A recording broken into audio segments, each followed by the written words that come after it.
Goeiemôre gemeente in Christus.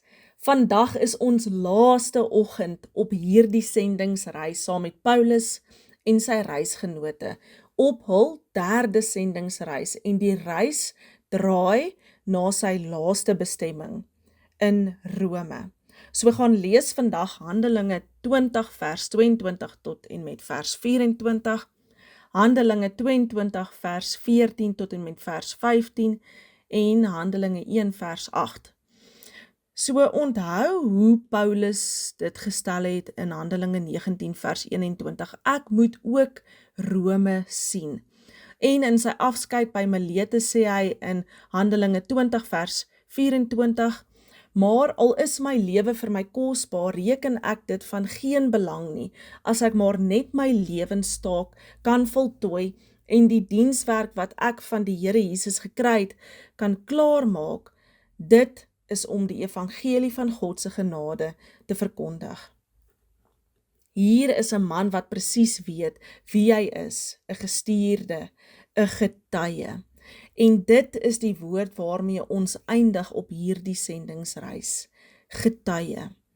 Toe Paulus sy verhaal aan die woedende skare in Jerusalem vertel, herhaal hy wat Ananias vir hom gesê het in Handelinge 22 vers 15. Want jy sal vir alle mense sy getuie wees van wat jy gesien en gehoor het.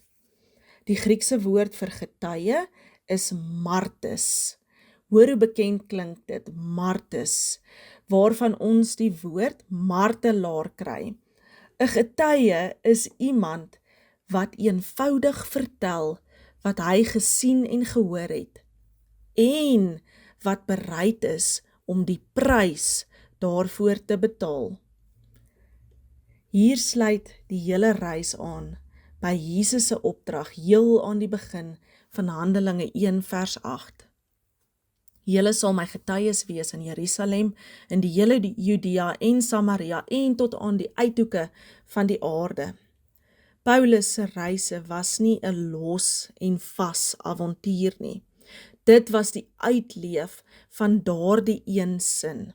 Van Jerusalem af deur Asië en Europa tot by Rome, die hart van die wêreld. En hier is die hermeneutiese verrassing. Handelinge eindig nie in 'n sprokiesverhaal, mooi en netjies nie.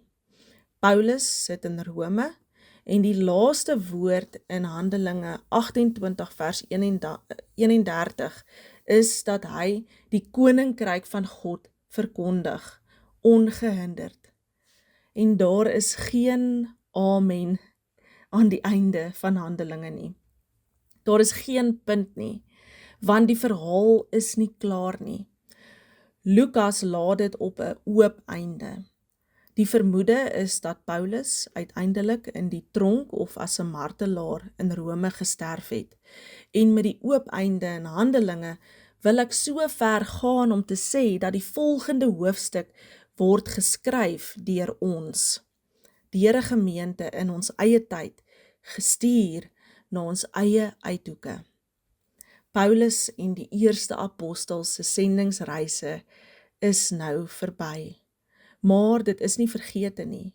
En nou begin ons gestuurdheid, geroep, gestuur en gereed deur die Gees wat ons lei.